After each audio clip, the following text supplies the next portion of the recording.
Surprise bill? Need fast funds? CashNet USA can help. When you need money fast, be the hero. Apply in minutes at cashnetusa.com and get a fast decision. All loans subject to lender approval. Speed of funding is subject to verifications and your bank's processing times.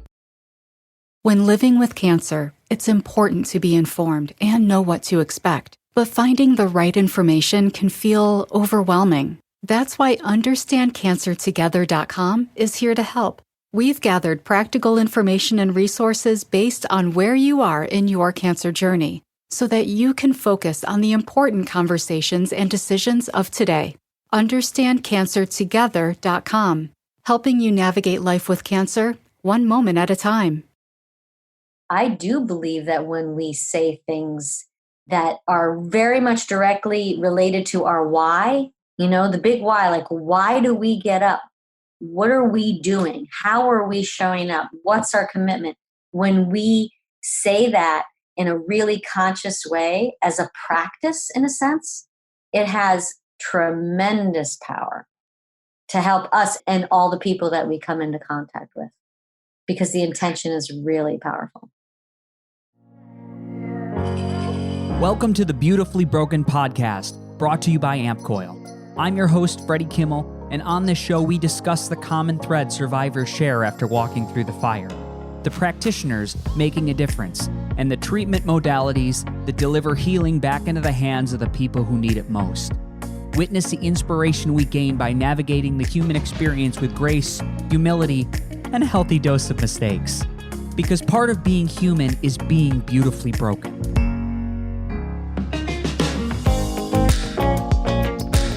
Ladies and gentlemen, welcome to the Beautifully Broken podcast. I'm here with a very special guest. They're always special. Cathy Whelehan. Cathy, welcome to the show.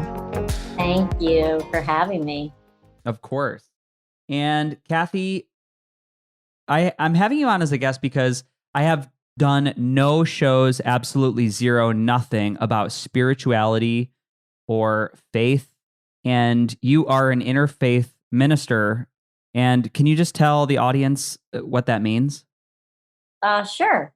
The title is actually Interfaith, Interspiritual Minister. And there is a slight differentiation, I would say, I think, depending upon who you speak to. But an interfaith minister is someone who has studied all of the wisdom traditions of the world, religions and faiths, and even the indigenous cultural traditions, and sees the truth and the universality of all of the teachings. So it's like we honor all of it. And we pledge to help bring an experience of the sacred to the common of all people, that we are really that out of the many is the one, and out of the one comes the many. Yeah. So I think that that's really a good way to look at the interfaith. It's individuals, ministers, ministries affirming the truth in all the religions, faiths, and spiritual traditions. And what made you pursue this into your life? Because I know you're a yoga teacher and you run a successful yoga studio up in Redding, Connecticut, and among other things that you do there. But what made you pursue the interfaith, interspiritual ministry? I mean, I think it was a line through my life that was always there, and I hadn't quite figured out how to make it more of a real daily part of my life. So even when I was younger, I always thought like I would go and become a nun or something. That sounds so weird. I'm not even Catholic, but I always wanted, I really longed for more of a monastic type of a life. Mm-hmm. But then life happens. So in college, I was a theology minor, and I loved it. And everything I've done has an essence of that spiritual nature to it. So even when, let's say, I was a Russian major and lived in Moscow, so much of what I loved about the people and the culture was their deep faith. And even in their circumstances, they were under communism, and there was they were the most incredibly faithful and loving people, like when you sat down to break bread with them at the table. I noticed a thread in my life where I couldn't quite figure out how to make a living doing it, so I didn't pursue it after college per se, but I kept coming back around. And I'm a never-ending student. So I studied yoga and mostly tantra for years, more than 10 years, and really immersed myself in the teachings, and I loved it. And then I still felt like there was more. So one day I was talking to a friend and I learned about this place called One Spirit. And I'm going to read you this definition of interspirituality, because it was when I read this definition that I just, the tears of joy just started flowing, because I knew this was something that I was supposed to do. And I didn't quite know what was going to come of it, but it was a path I knew that I was going to walk. So this is by Mirabai Starr, and it's titled Interspirituality. To walk an interspiritual path is to travel through the wilderness with open hands and a courageous spirit. It is to navigate with the heart and a book of prayers from every faith tradition that ever uttered a sacred phrase in any language. To travel an interspiritual path is to drop to our knees in the presence of love wherever we encounter it, and to disarm our hearts the minute we have the impulse to otherize a faith we do not understand. To take an interspiritual journey is to circle ever inward to a place of holy silence and vibrant stillness, and then to surge back outward with the contemplative fruits we have gathered to feed a hungry world. An interspiritual life invites us to take our rightful place at the table of the divine in many holy houses, and asks that we kneel at the altars of multiple traditions and drink from the goblet we are offered and allow it to transform us. Interspirituality is about saying yes to the sacred in every form and no form, about moving beyond intellectual orientation to active engagement with various religions, about seeking and finding the love that unifies all paths and affirms our essential interconnectedness. Essential interconnectedness. That's something when you read that, I was feeling it resonate in different parts of my body where the words hit. And what came up for me was right now is this climate, this social climate we're in. And I saw all these separate countries, all these separate islands of faith and belief and dogmatic views about politics and social beliefs about love and what a partner is, what a family looks like. And we're so segmented right now. And that passage was just stunning. What if people were to listen to that like every single morning for 10 days in a row when they woke up and went to bed? Could you think just from those words there could be a shift? Oh, absolutely. Yeah. Absolutely. I mean, one of the major shifts that has happened for me in going through the program, the first year you study all the wisdom traditions. So every month you're studying a different tradition, starting with Buddhism, Hinduism, Judaism, Islam, you go through it all. Christianity, Native American, you do the whole gamut for 9 months. And each month you basically practice spiritual practices from that faith. And then the second year, you're learning more about how to be an active minister, holding sacred space, ceremony, ritual, and all of those things, weddings, memorials, funerals, baby blessings, and things like that. But also creating very different kinds of ceremonies that might not be something, someone might come to you and say, oh, I would like a ceremony. I feel like a part of my ego is dying and I would like to celebrate what's coming forth. And you have to figure out how to work with that with the person. So there's so many wonderful opportunities. The one thing that I have found very powerful since being ordained in June is that we had to write our own vows of ministry. And it was what we were committing to and promising to the God of our understanding, spirit, source, however you want to call it, the big energy, love. And it's our commitment that we are making every day. And before we went through ordination, which is a very powerful spiritual ceremony, we were asked to start reciting our vows to ourselves.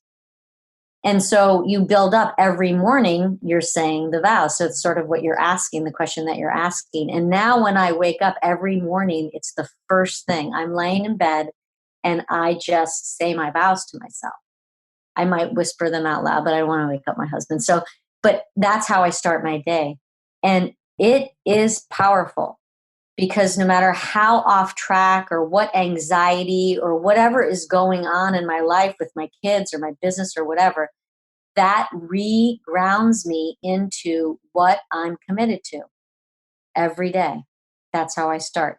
And on the very few days that I forget, it's funny because sometime during that morning, I will stop and go, oh my God, I forgot to say my vows.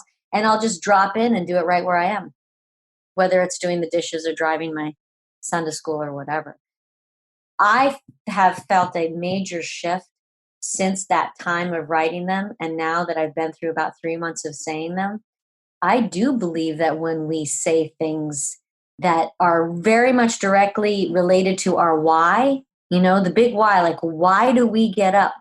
What are we doing? How are we showing up? What's our commitment? When we say that in a really conscious way as a practice, in a sense, it has tremendous power to help us and all the people that we come into contact with, because the intention is really powerful. Yeah, and what's your mission with this, you know, with this practice that you're developing in yourself, and where do you see this woven into your community? You know, right now, I'm not so sure. I feel like I'm in a little bit of a limbo space. And so what the vows are really helping me do is stay connected to my why. Like the first line of my vow is, my beloved, I surrender myself into your sacred service and commit my life to the embodiment of love through an ever deepening relationship with you. So that line, when I say that line each day, I am so ready to commit to then my meditation, my practice of being with spirit. And then it's out of that because it's through the surrender. I mean, none of us really knows what tomorrow brings. We can have a whole plan and a wonderful calendar and, you know, all sorts of great ideas and things that we're going to do. But the fact of the matter is that anything can happen. We can get hit by a bus. Absolutely. The big bus. The big bus. So someone can get sick. You can get sick. Something can change on a dime. So to me, I've been a big doer my whole life, you know, running businesses and having 3 kids, and 2 of them were chronically ill. So there's a lot of stuff in my life where it was like, I just see what's in front of me and I do it, and I just keep doing and I keep showing up. And in a way, I'm in a little bit of this place in my life where I'm exploring more of what it is to be and do less. And it doesn't mean that I'm not doing. It just means that the quality of my doing starts to shift a little bit because it's more grounded in being. Totally candid question. Are you the deeper you go into this area of discovery, do you think it's like Cathy Whelehan can be whatever she wants to be? You can create, or are you in this process of peeling away layers to discover what is inherently you by design?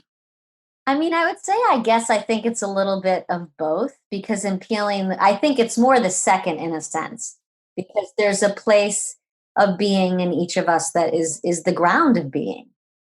And so as we, in a way, fall more and more in love with ourselves, right? Yeah. Yes. We allow this infinite potential to birth and manifest. So I think it's both in a way. Yeah.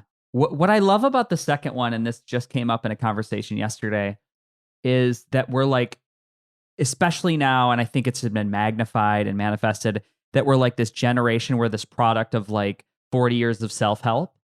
So it's like you can make whatever you want, you can create. And there's so much ego driving that. Yeah. And then the other way that we're like, it's this area of discovery. I think anytime you come at something with a question, it's like, you're humble. You're humble to what's inside you as you're going through this area of discovery. You're always asking, as opposed to it's like, me, I'm doing it. I'm driving the business. I'm the savior for these people. And what's inside that I'm going to discover today, tomorrow, next year. Always amazing, always divine. And in there, like for me, that means like, God's inside. Totally. It's an inside job. As opposed to I'm like creating this island, be like, oh, I really wish God would help me right now. He really doesn't really want to go my way. And he really hasn't given me the apartment or home I dream of. And, then it's like you have this like, then you're always a stranger. You have this weird relationship where you're like, oh, he just really leaves me all the time. Really doesn't help me out anymore. God has abandoned me. It makes me think of one of the, there's the niyamas and yamas in yoga. And one of them is this aparigraha, which is this grasping. And Ishvara Pranidhana is the niyama, which is the other side of the ethical guidelines, which is surrender to source. So I think as human beings, it's very natural and sort of a habit that we have to grasp and try to hold on to, like controlling in a sense. This whole, you can manifest whatever you want, just choose the next best thought and all that stuff. Like I will not argue with any of that stuff. Like I do believe, and I did the Abraham Hicks stuff. And I do think that positive psychology is powerful in all of that. I think what I came to in my life was that my relationship to goddess, God, right, spirit, source, that inside job thing that we just talked about, that I notice the more I go into a commitment and I fall off the wagon just like anyone else, right? I'll have several days where maybe I haven't had a chance to really sit and meditate, or I'm on the fly or whatever. But every time I come back into it and I quiet my mind and I sit in love, I have a deep sense of remembering, even if it's just momentary. And I drop into such gratitude that I am allowed, that I was taught how to, that I know what to do, and that I create a space for myself, that I value myself enough that I create a space for myself to do it. I mean, I would actually say that I think of spiritual practice as just the number one thing on my self-care list. Mm-hmm. Yeah, I think it's something that for so many people, it falls by the wayside, and for whatever reason, and I see this in like my dad. I remember going to church as a little kid. We went to a Lutheran church, which I had super mixed feelings about, and then we went to a Methodist later on. But I remember, like when I was a kid, my dad would never go to church. He would often not go. It was like every fifth or sixth Sunday he would like show up. And now my dad's like, got the Bible out every morning. He's got his Wayne Dyer tapes. He's like, the birthday cards. He's like, it's like God, like all the way. Like he's been, in my opinion, he's been beat up a little bit by life, and like the ego, there has no other place to go. It's like you could almost see the person get like pulverized, and they're like, and for whatever, however that's a whole nother podcast, which we won't even get into. But I see the transformation, and I see it happen oftentimes once someone's gone through cancer or Lyme disease, or they get to a certain age and now it's time, you see death coming. Because you're like, I see death coming all the time. I mean, I just like, I look around at being 41, and I've just seen so much life go by, and I was like, I remember there was a time this hit me hard hard last week. I was walking around Hell's Kitchen, and I'd walked around those streets for 15 years, going to auditions, trying to make it into your next show. What'll be next? When's my agent going to call? And that was like it. That was all I was thinking about. And there was no concept of like when it would end, when it would be done. I just was like, this is so present for me now. But now I walk around those streets and was like, oh shit, there's 40 years of it gone. I was like, I can, hopefully have another 40, another 50. That would be great. But you see this timestamp on it, and those things that were held so much power and so much weight just don't matter that much anymore, especially after going through, chronic illness. And you see like it takes one wrong twist of the intestine to be back in the emergency room. And, who knows what follows that. Oh, yeah. Oh, yeah. It's just crazy what drives. But I guess we're all driven. To sidebar it back to my point, we're all driven to these points of like, come to God, come to Jesus moments, come to Allah moments when we need to be. Yeah. And I think that that's a very good point about illness and even grief, having someone die that you really love. Mm-hmm. It's right front and center. Like, none of us are guaranteed another day. I know. So how's your today going? So for me, that's why I keep coming back to the spiritual practice, because it builds a container, and I went into the ministry because I had built up a container of spiritual practice for many, many years. And then I really wanted to understand, how do I use that in service of myself, my family, and others? Because the sense I have when I practice is really one of oneness. And, the last line of my vows is, and to remember to return to love again and again, remembering our oneness and our wholeness with all that is. So it's like these different things like illness, death, and all sorts of things in between can stop us in our tracks. And then we go, like you had that experience of walking around. I'm in a place where my second child has now gone off to college, and I have one left and at home. And I've been having these crazy moments of seeing my life in totality. And I've always been a person who is aware of the thin veil between this world and the next. But now I'm seeing it in sort of snapshots of my life. I'm 51. So it's like, I sort of see like there's the first part of your life, and now I'm moving really into the second part of my life. And I was sitting out with my husband, and I said, it's amazing to me how 25 years of a marriage can go by so quickly. And then now I have a perspective of looking at sort of like you were saying, it's like phases that you've gone through, right? Like at that time in your life, you could feel like you could just drop into and know that feeling of walking around that neighborhood, mm-hmm. and the feelings you had around that. Like, I feel like I can do that like with decades, mm-hmm. of what it was like to have babies, of what it was like to. So I think that our humanity, like there are certain things that we just all share together.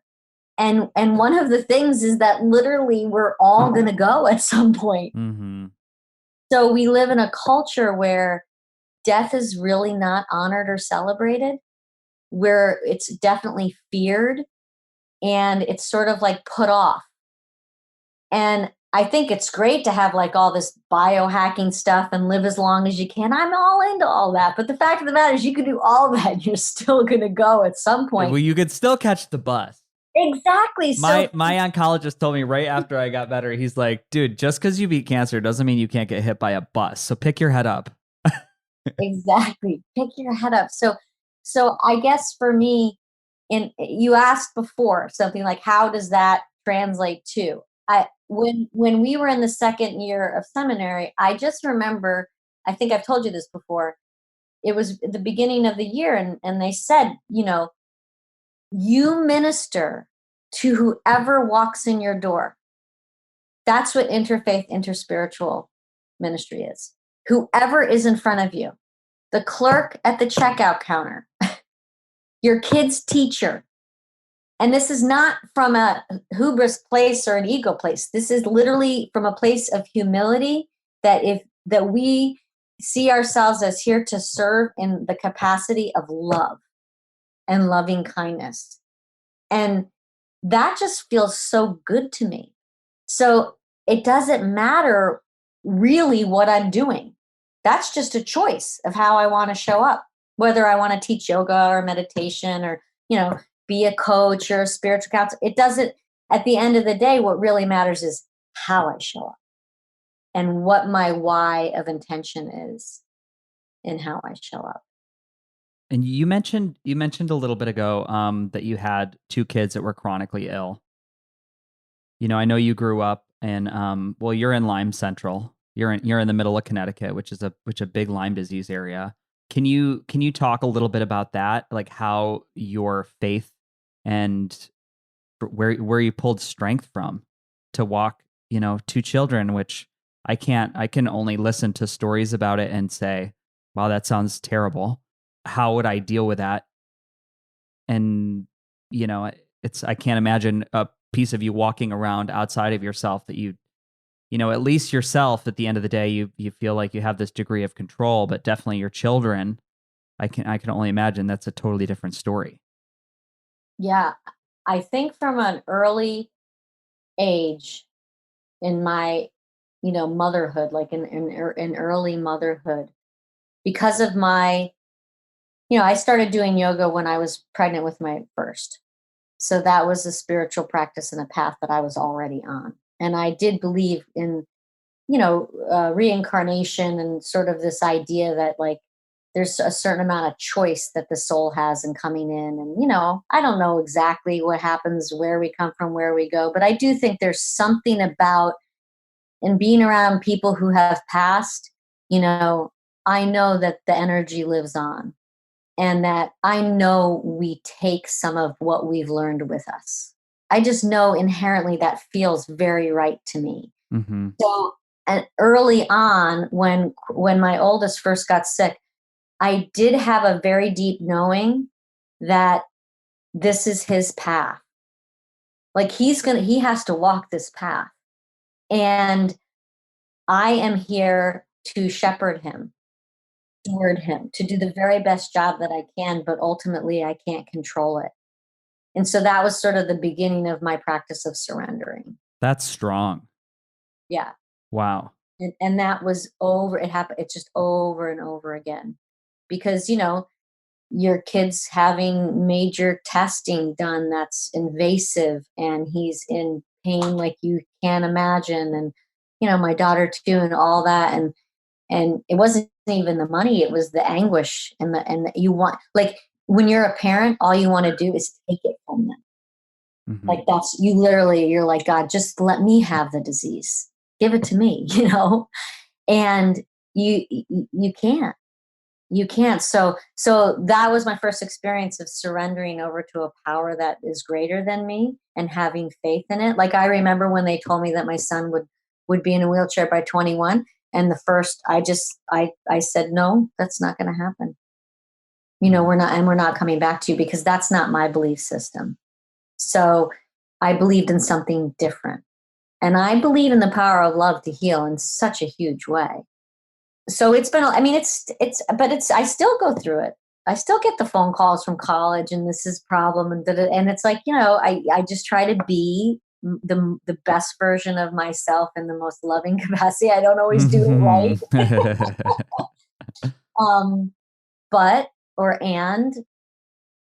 I go back and I practice, I just was telling you that it's been a really crazy summer and I haven't been, practicing as regularly.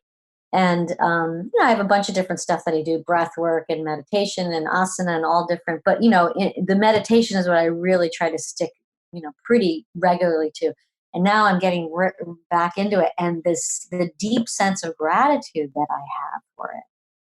I'm like, oh yeah, I remember why I choose to do this. And I had one teacher, one of my philosophy teachers, he said, the universe and, God, whatever you want to call it, is playing hide and go seek with us all the time. And we're playing back.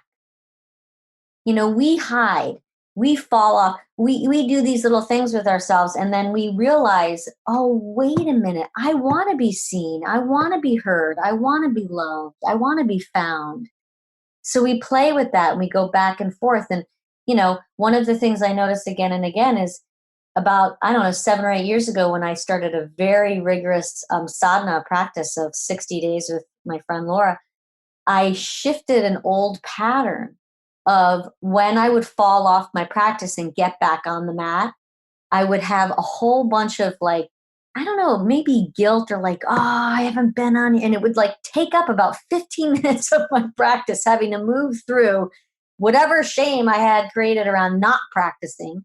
And then finally, I got to this incredible place where I was no longer looking at what I hadn't done and entering into whatever day I came to my mat as an incredible gift that I was giving to myself. Mm-hmm. And it made me, tune more into these like 12-step programs and people, recovering from any kind of like addiction stuff. Like every day, begin again, begin anew. Every day is an opportunity. And that was a powerful shift for me. And so I feel really grateful that this is such a deep thread in my life. And I think the ministry it kind of, it broadened my perspective in a huge way by bringing me like around the world. Mm-hmm. And there was so much diversity in our program that was wonderful too. And then I was part of a bigger community. So I think the last thing to say about how did I make it through with, sick kids and this different thing, I think that's like the bridge from interfaith to interspirituality, I think is this jump of like, it requires community. Like interfaith is saying, all of the wisdom traditions, if you read the texts, which we had to do, it's remarkable. They're all saying the same thing. They're just saying it in a different way. It's love. They're books of love, unconditional love. And it's so beautiful. So that's the interfaith. It's like recognizing the truth in all of that. I would say the interspirituality part is realizing that, the growth of interspiritual wisdom requires community. You can't do it in a vacuum. You can't be a monk in a cave. Mm-hmm. We have to have each other. We have to have the mirror, and we have to enter into relationship and be willing to have difficult conversations and agree to disagree and hold each other in the highest. That's interspirituality. That's taking it to the next level, which is, I think, what we're seeing in our world now is such a divided, right? And there's a lot of fear. There's a lot of fear being manufactured and sold in many different ways. Politically, right? Mm-hmm. Commercially. And so, but when you get together human to human and you speak from the heart, the rest of it doesn't really matter. Mm. You can still have differences, but ultimately, we come in, we spend this time here, and then we go out. So those of us who have had more challenge and illness and death and struggle are, I think, on some level more aware of it. If we have any kind of a consciousness going on or any kind of a deeper seeking going on. But that doesn't mean that we can't then help be a beacon of light in the darkness or bring more consciousness to the ignorance. And I really think that that's what this whole thing is about. This interspirituality is about recognizing that we have to do it in community. So we need to practice on our own and cultivate the love for ourselves, our bodies, our self-care, all of the stuff that you talk about in your podcasts, right? Educate ourselves, stay engaged, right? Honor the body, honor the emotions, all of it. But at the end of the day, if we're just keeping that for ourselves, we're completely missing the point and the opportunity, because it's in sharing what we've got that it magnifies it exponentially. That's the service component. And I think some people think of service in a limited way. I think of what you do as service. You are serving humanity by helping people tune into things that they might not have access to or understanding around that can really shift their lives. And then if they shift their lives and become the best version of themselves, then everyone they come into contact with, right, they're making the world a more loving place. So I think the reason why I really went into that program was, you know, the sense of needing community, global community. You know, I have it here at the barn. I create community in these little, you know, pockets of, you know, local and stuff like that. But this gave me a sense of being connected to a much bigger movement. And I can tap into that all the time. And that feels really supportive, and that it makes me have more hope and faith that there's tremendous possibility that we haven't even tapped into yet, because I can go dark like anyone else, turning on the news, reading the paper, right? There's a lot we can focus on that's not going well. But there are so many good people and so many good organizations doing so many amazing things that let's keep showing up. Let's stay steady. Let's keep having these conversations like we're having right now. Because there might just be one person who listens to this. One. That's all it takes. Okay? Each one teach one. Maybe one person listens to this, hears something about this interfaith, interspirituality, that a little light bulb goes off, just like it did for me in some way for them. And maybe they end up going into the ministry or a interfaith, interspiritual ministry somewhere in the world. And they find their calling and their path, and they step up as a minister, and they lead a community, and other people's lives are changed tremendously. And we don't even know that it happens. That's the part that really is so amazing to me. When I get the email, or I get the little note from someone that says, you probably don't remember me, but I was in your yoga class in, 2000, whatever, and you inspired me. And I thought that person didn't like it at all because they said nothing. And they ended up going on and going into teacher training and becoming a yoga teacher, and their lives have completely changed. And they're just writing me a little note to thank me. And I'm flabbergasted by it.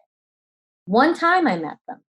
Something like that. So I think that's where the podcasts, the things that you're doing, that you have the potential to reach so many people.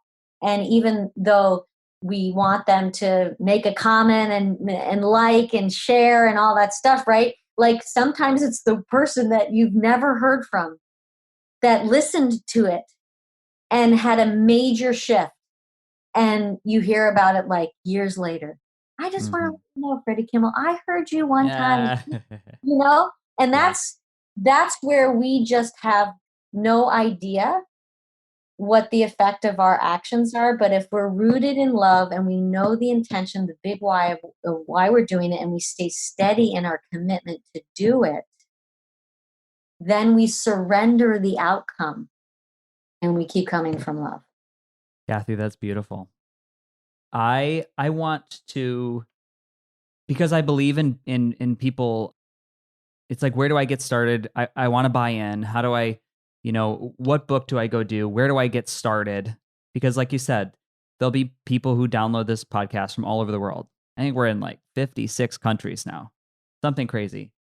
Not like the most downloaded podcast in the world, but like It does. You have that ripple effect. So, is there a place where people could get a hold of you and reach out and send you a message, even for for a coaching session, to do a Zoom coaching, to come see you live? Like, where would they go? Do you have a website? Yeah. So the Open Sky Yoga Barn, it's just www.openskyyogabarn.com. And that's also on Facebook. And I do have an Instagram. And you can just hit me up and respond, and I'll respond. The other thing that I would say for people is that the beautiful thing, if you're at all interested in checking out One Spirit, while it's located in New York City, all of their classes are, you can Zoom. So they have a bunch of weekend classes, weeknight classes that people can take that aren't in the seminary, Mm-hmm. so that you can see if any of that resonates with you. So they have Buddhist classes and Christianity classes and spirituality classes and Course in Miracle and all sorts of different things that you can dip your toe in the water to see if something speaks to you as well. So yeah, I'm available. People can reach out to me, and you can also look up One Spirit Interfaith Seminary online, and just keep following your heart. Beautiful. It'll always lead you home. Always. That is the and that's the graphic of the Beautifully Broken podcast. I had this like vision of like this heart with like a megaphone coming out of the top with like a crack in the side. It comes back there. The other thing I want to ask, I close out the podcast. What does it mean to you to be beautifully broken? Well, I think we all have beautifully broken bits and pieces. And, I think about how in yoga, we learn about how you have to have the darkness to appreciate and understand the light. Mm-hmm. If you don't have the contrast, you can't learn, right, what the quality of the thing really is. If all we had was light, right, and there was no night, there was no right. So it's very interesting. The broken bits and pieces bring in more of the light, and I think help us to do that excavation of who we really are. If I look at my life and I look at as human beings, we're always sort of looking to see, oh, if only we could just get it stable, if only we could just have whatever, fix my joint pain, or not have any fatigue, things would be so much better, or we do that thing, right? If only if. We all do it, right? Some of us have learned to do it so much less, but it still will creep in because it's a habit. And if I look back at my life, the most powerful teachings and learnings came out of the absolute most darkest times, hands down, without a doubt. So if you were to tell me now, oh, if you could do it all over again, would you not, would you choose not to go through all of that difficulty with your kids and stuff? I just I can't see that, because like they are the amazing human beings they are because of everything that they've gone through. And it's not that I would wish Lyme disease on anyone or wish the pain and the suffering on anyone, because obviously I want all people to feel peace and health. But at the same time, wow, the life learnings and the experience of walking through that, I think that is what is the beautifully broken for me.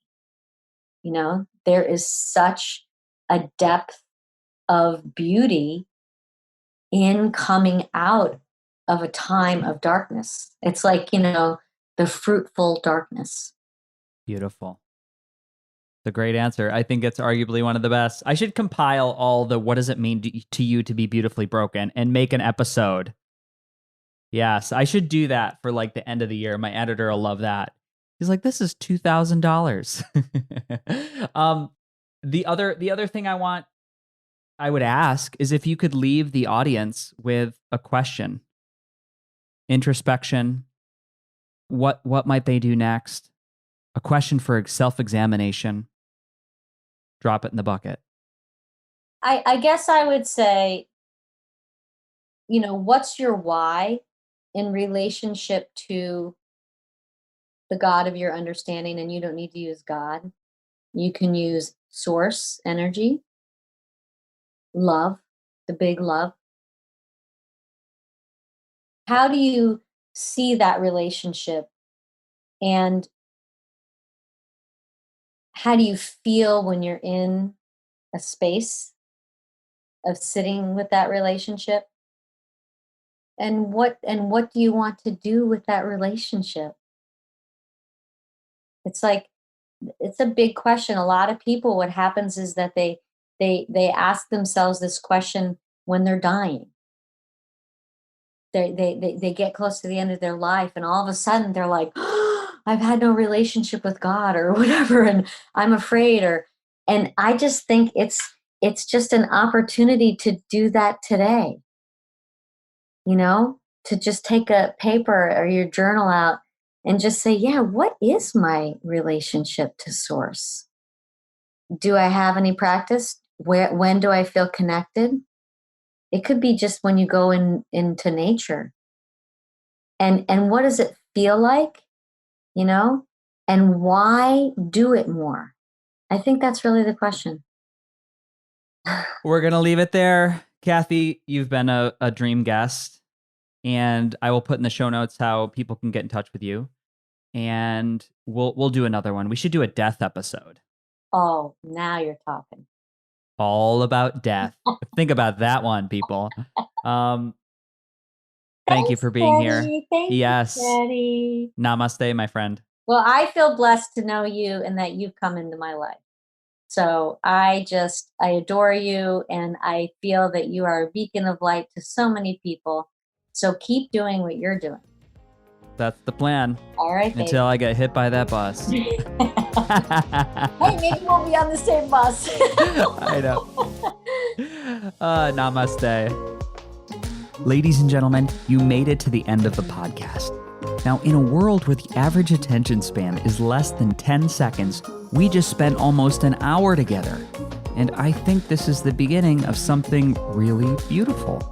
Now, one way to support the podcast is to head over to freddysetgo.com and check out my newly launched page, Freddy's Faves, where I've linked every 5-star product and healing modality you hear about on the show. Most offer significant discounts by clicking the link. And please know, it doesn't cost you anything extra, and at the same time, they support the show through affiliation. So check out Freddy's Faves on freddysetgo.com. This episode of the Beautifully Broken podcast was brought to you by our sponsor, AmpCoil, upgrading the vibrations of hearts, minds, and bodies all over the world. Thank you for tuning in. If you enjoyed today's show, head over to iTunes and leave a 5-star review. Grabbing a download is like giving this virtual thumbs up that we're doing it right. And if you want to connect with me, shoot me a message on Instagram at freddysetgo.com or at freddysetgo. That's all for today. Our closing. The world is hurting. We need you at your very best. So take the steps today to always be upgrading, whatever it takes to move the needle. Remember, while life is pain, putting those fractured pieces back together is a beautiful process. I'm your host. I love you. Namaste. Have a wonderful day.